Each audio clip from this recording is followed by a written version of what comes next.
नमस्कार, खबर 12 बजे में आपके साथ मैं हूं आयुष सूर्यवंशी। बड़ी खबर है, लखनऊ से ट्विन टावर को लेकर सीएम योगी ने आदेश दिया है। सीएम ने टावर ध्वस्तीकरण की तैयारियों की समीक्षा की है। ध्वस्तीकरण में कड़ाई से सुरक्षा मानकों का पालन हो, ये निर्देश दिया है मुख्यमंत्री ने।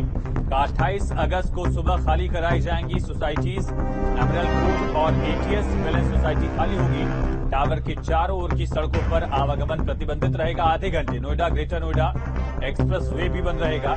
ध्वस्तीकरण के समय आधे घंटे तक एक्सप्रेस वे को डाइवर्ट किया जाएगा। 28 अगस्त को दोपहर 2:30 बजे ध्वस्तीकरण होगा और मुख्यमंत्री योगी आदित्यनाथ ने मानकों का पालन करने के निर्देश दिए हैं। कहा कड़ाई से पालन हो। दरअसल एक ट्रायल होने वाला था, रिहर्सल होने वाली थी, लेकिन पुलिस अपनी तैयारियों को लेकर आश्वस्त है। इस वजह से ट्रायल्स नहीं हुए हैं। तो ये बड़ी और अहम खबर है। मुख्यमंत्री योगी आदित्यनाथ ने भी इस पूरे मामले को लेकर, टावर ध्वस्तीकरण को लेकर आदेश दिया है। टावर के चारों ओर की सड़कों पर आवागमन प्रतिबंधित रहेगा। 28 अगस्त को दोपहर 2:30 बजे ध्वस्तीकरण होगा और ट्विन टावर को लेकर सीएम योगी ने निर्देश दिए हैं। इस वक्त की बड़ी खबर है लखनऊ से। ध्वस्तीकरण में कड़ाई से सुरक्षा मानकों का पालन हो, मुख्यमंत्री योगी आदित्यनाथ का यह आदेश। 2 दिन के पश्चिमी उत्तर प्रदेश के दौरे पर हैं सीएम। मेरठ पहुंचे थे। पश्चिमी उत्तर प्रदेश के और इलाकों में भी मुख्यमंत्री पहुंचेंगे। दरअसल हापुड़ और गाजियाबाद भी आ सकते हैं। तो मुख्यमंत्री ने मामले को लेकर कड़ाई से मानकों का पालन करने का निर्देश दिया है। तो नोएडा के ट्विन टावर के आसपास रहने वाले लोगों के मन में कई तरह की आशंकाएं हैं। ट्विन टावर ध्वस्त होने को लेकर उनकी क्या तैयारियां हैं, इस पर बातचीत की न्यूज स्टेट संवाददाता अमित चौधरी ने। तो आपको बातचीत दिखाएंगे, लेकिन उससे पहले समझिए कि तैयारियां क्या है नोएडा अथॉरिटी ने और साथ साथ जो कंपनी यहां पर ठेका जिसको दिया गया, कॉन्ट्रैक्ट जिसको दिया गया है, मुंबई की कंपनी और एक दक्षिण अफ्रीका की कंपनी, दोनों कंपनियों के बीच लगातार बैठकें हुई हैं। 3700 किलो विस्फोटक लगाया गया है। आसपास के लोगों में क्या शंकाएं हैं, सुनिए। ट्विन टावर ध्वस्त करने का काउंटडाउन शुरू हो चुका है। इस सोसाइटी में जो सुपरटेक एमरोल्ड है उसमें रहने वाले जो लोग हैं वो हमारे साथ मौजूद हैं। सर, किस तरीके की शंका मन में चल रही है, अब टावर ध्वस्त होने वाले हैं? मेरा नाम मोहित गर्ग है और मैं यहाँ एस्पायर 1 टावर का रेजिडेंट हूँ पिछले 10 साल से। अभी कोई शंका नहीं हमारे दिमाग में और अब तो बस ये हम इंतजार कर रहे हैं कि फाइनल काउंटडाउन शुरू हो चुका है, ये एक्टिविटी खत्म हो, एक्शन खत्म हो और फिर से हम अपना सेटल हों और अपनी लाइफ को आगे बढ़ाएं। सर, जो तैयारियां हैं किस तरीके की आप लोग कर रहे हैं, क्योंकि ये भी कहा जा रहा है कि जो शीशे हैं, खिड़की हैं, उनको नुकसान पहुंच सकता है? देखिए, इस केस में जितना बड़ा ये डेमोलिशन है, इंडिया में सबसे कॉम्प्लेक्स डेमोलिशंस में से एक है, तो थोड़ा बहुत तो शीशे टूटेंगे जो क्लोज प्रॉक्सिमिटी में टावर्स हैं। Otherwise we are very confident. जितनी भी टेक्निकल एजेंसीज लगी है उन्होंने इसको कई बार सिमुलेशन करके चेक किया है और आरडब्ल्यूए की तरफ से भी हमने काफी कॉम्प्रिहेंसिव तैयारी की हुई है। हमारी एक टास्क फोर्स है जिसमें मैं हूँ, मोहित जी हैं और भी 4-5 मेंबर्स हैं, जिसमें हमें इंश्योर करना है कि सेफ इवैक्यूएशन हो। यहाँ से तकरीबन 900-950 गाड़ियां हैं हमारी सोसाइटी में, उन सबको इवैक्यूएट कराना है। एंड देन उसके बाद हम लोग को विजुअल इंस्पेक्शंस करने हैं और सारे रेजिडेंट्स को फेज वाइज वापस लेके आना है। जो लोग 28 को आना चाहते हैं, हमारी कोशिश होगी कि 28 तक हम इवनिंग या लेट नाइट तक अरेंजमेंट्स कर लें। अगर नहीं होता है तो 29 तक तो सभी लोग बैक टू नॉर्मल हो जाएंगे। अब बताइए, जैसे टावर ध्वस्त होने, अब आपके मन में क्या चल रहा है इनको लेकर? एक्चुअली उस दिन मेरा एग्जाम भी है तो मेरे को तो वहां भी जाना है एंड उसके अलावा ये भी है कि हमें शिफ्ट बहुत पहले ही होना पड़ेगा और बाकी जो ध्वस्त जब हो जाएगा तो उसके बाद जो डस्ट क्लाउड से एलर्जीज होंगी तो उनको लेके मन में थोड़ा डर भी है और जो वाइब्रेशन होनी है ऑब्वियसली उससे तो डर है ही है कि घर में क्या करेंगे। आप किस तरीके की तैयारियां कर रहे हैं? अब शिफ्ट होना है दूसरी जगह। I am a board member, तो हम अपने लिए भी गाइडलाइंस बना रहे हैं और बाकी जो प्रोटोकॉल, सेट ऑफ प्रोटोकॉल्स बनाया हुआ है जो कि सारे रेजिडेंट्स एज अ रेजिडेंट हम सब फॉलो कर रहे हैं। हमारे घरों में इलेक्ट्रिसिटी को कैसे टर्न ऑफ करना है, फेजेस में सारे काम करने हैं। Residents will go out in phases, जो सर्विसेज हैं वो फेजेस में टर्न आउट की जाएंगी। ये एमरोल्ड कोर्ट सोसाइटी में रहने वाले लोग थे जो तमाम तरीके की तैयारियां पूरी कर रहे हैं। सुपरटेक टावर ध्वस्त होने से पहले सुबह 7 बजे इन सब लोगों को अपना घर छोड़ना होगा और 4 बजे के बाद अपने घर वापस आएंगे। लेकिन इन लोगों का कहना है कि कुछ एक ऐसे लोग भी होंगे जो 29 तारीख को यानी अगले दिन अपने घरों में वापस आएंगे। वीडियो जर्नलिस्ट अमित कुमार के साथ अमित चौधरी, न्यूज स्टेट नोएडा। तो नोएडा के ट्विन टावर ध्वस्त करने वाली कंपनी के सीईओ ने बताया कि टावर को ध्वस्त करने की तैयारियां पूरी तरह से मुकम्मल कर ली गई हैं। एफए डेविस कंपनी के सीईओ से न्यूज स्टेट संवाददाता ने खास बातचीत की है, देखिए।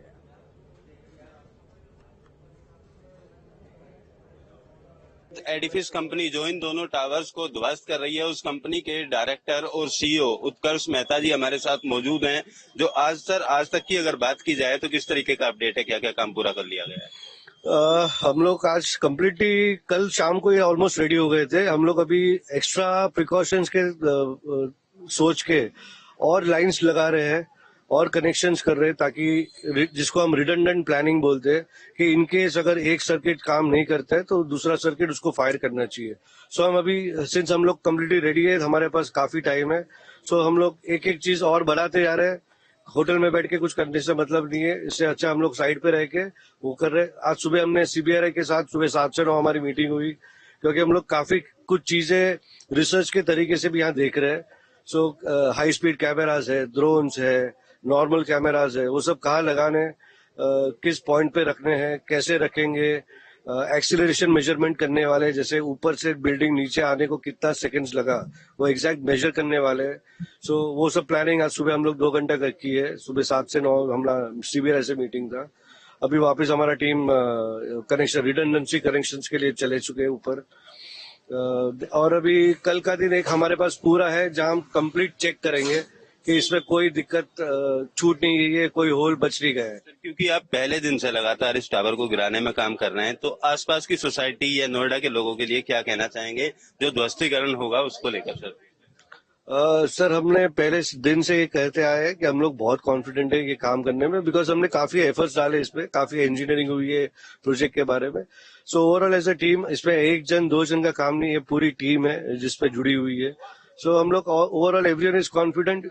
सोसाइटीज को 2 कंसर्न्स है, वाइब्रेशंस के और एक डस्ट के।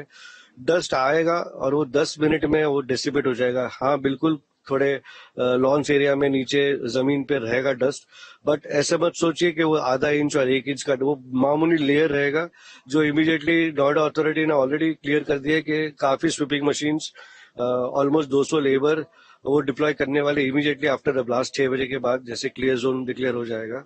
सो आई डोंट सी डस्ट के तरीके से किसी को भी कुछ चिंता करने की जरूरत है। एडिफिस कंपनी की अपनी तैयारियां पूरी, और सीधा रुख करेंगे ट्विन टावर के लोकेशन से। हमारे साथ संवाददाता हिमांशु शर्मा और संवाददाता अमित चौधरी लाइव जुड़े हुए हैं। हिमांशु, क्या तैयारी और माहौल वहां पर किस तरह का? आसपास के जो लोग हैं उनमें कितना संतोष या कितनी शंका है?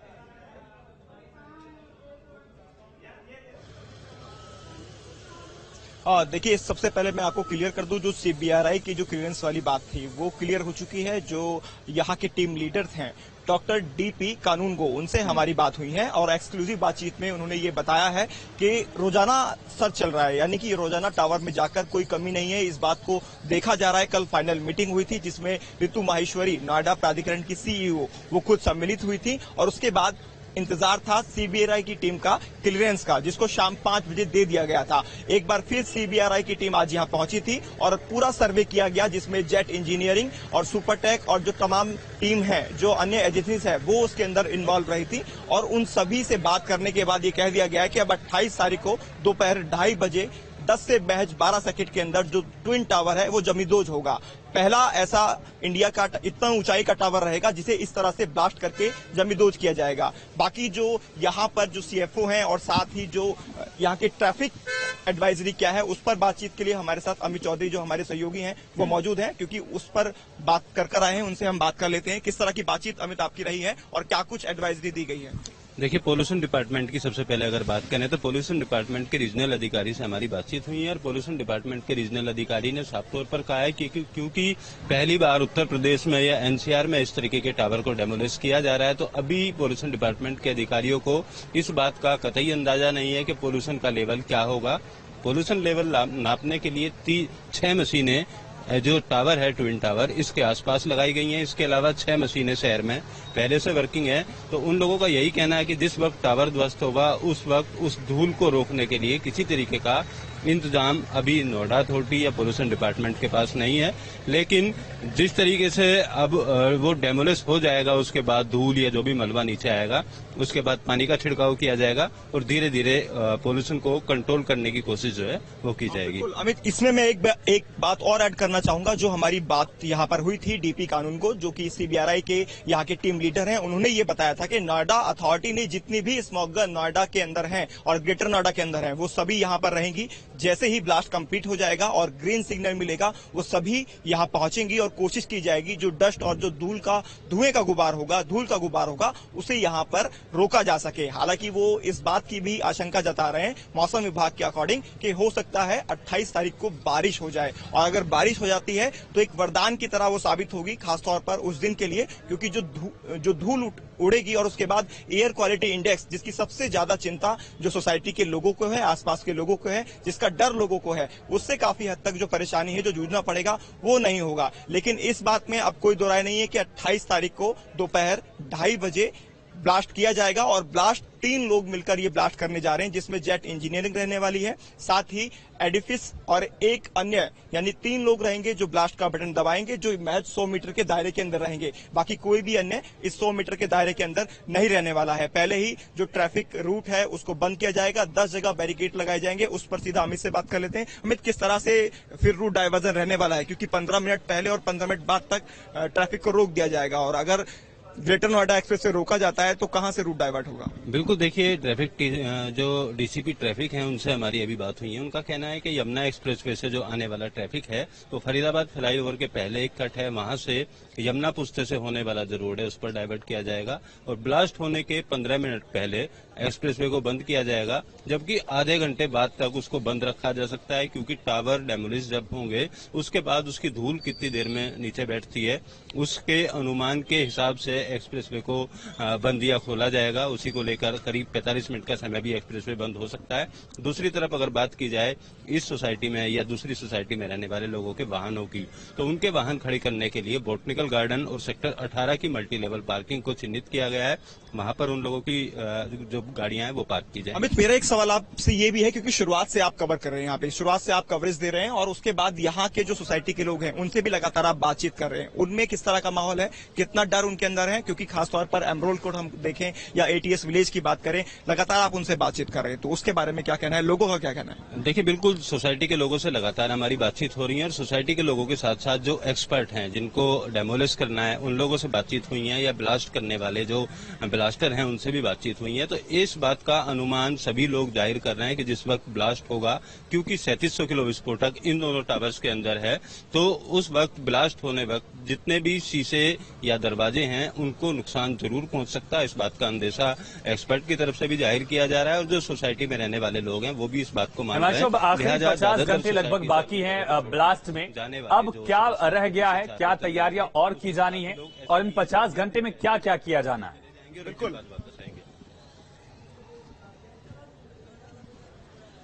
देखिए तैयारियां पूरी हो चुकी हैं। तैयारियों में अब कोई अलग से कुछ विशेष होना बाकी नहीं है। जो वायरिंग का काम था, जो होल में जो विस्फोटक लगाना था, वो तैयारियां तो पहले ही पूरी कर ली गई थी, और जो अब तैयारियां चल रही हैं वो मैं तस्वीरों में आपको दिखा देता हूं। दरअसल जो सोसाइटी है एमरोल्ड कोर्ट, इस सोसाइटी के अंदर अगर देखेंगे आप तो मैक्सिमम कोशिश की जा रही है कवर करने की, यानी कि जो ब्लैक कलर की पॉलिथीन है उससे पूरी सोसाइटी को कवर कर लिया जाए, ताकि जब ब्लास्ट हो और जो धूल का गुबार, धुएं का गुबार ऊपर उठे, तो उस दौरान मैक्सिमम कोशिश रहे कि वो फ्लैट के अंदर ना जा पाए और जो ग्रीन एरिया है उसको कवर किया जा सके। आप देख भी सकते हैं जो लोग हैं वो ब्लैक शीट लेकर जा रहे हैं, ब्लैक पॉलिथीन लेके जा रहे हैं और कवर करने की कोशिश कर रहे हैं। तो ये तैयारियां फिलहाल जो एमरोल्ड कोर्ट है, यहाँ पर 15 टावर हैं, उन सभी को करने की कोशिश है। तो 2 दिन का समय अब इनके पास बचा है, 2 भी नहीं कह सकते हैं, क्योंकि अब आज का दिन आधा जा चुका है। तो ऐसे में 28 अगस्त दोपहर 2:30 बजे ये ब्लास्ट होना है। तो अपनी तरफ से जितनी तैयारी इन बचे हुए समय में सोसाइटी के लोग, आरडब्ल्यू के लोग कर सकते हैं वो की जा रही है। अथॉरिटी की पूरी प्लानिंग पहले से हो चुकी है। 250 से ज्यादा लोग अथॉरिटी के तैयार रहेंगे। इसके अलावा जो हॉस्पिटल्स है वहां पर भी रिजर्व बेड रखे गए हैं। अगर किसी को कोई चोट कहीं पर पहुंचती है या कोई ऐसा हादसा होता है और जरूरत पड़ती है तो वहां पर एम्बुलेंस पहले से ही अलर्ट मोड पे रहेंगी। बिल्कुल, हॉस्पिटल्स के अंदर बेड आरक्षित किए हुए हैं। तो तैयारियां पूरी हो चुकी हैं, मूल रूप दे दिया गया है। अब अब सिर्फ ये हो रहा है कि रोजाना रीचेक इसको किया जा रहा है। आज भी रीचेक किया गया, कल भी रीचेक किया जाएगा और 28 तारीख से पहले यानी ब्लास्ट से पहले भी रीचेक किया तमाम जाएगा। जानकारी के लिए हिमांशु और अमित आपका बहुत शुक्रिया। तैयारियां एक तरह से मुकम्मल है, अब फाइनल टच उन चीजों को दिया जा रहा है ताकि आसपास के इलाके में बिल्डिंग्स पर असर ना हो और लोगों को शिफ्ट करने का खाका भी पूरी तरह से तैयार है।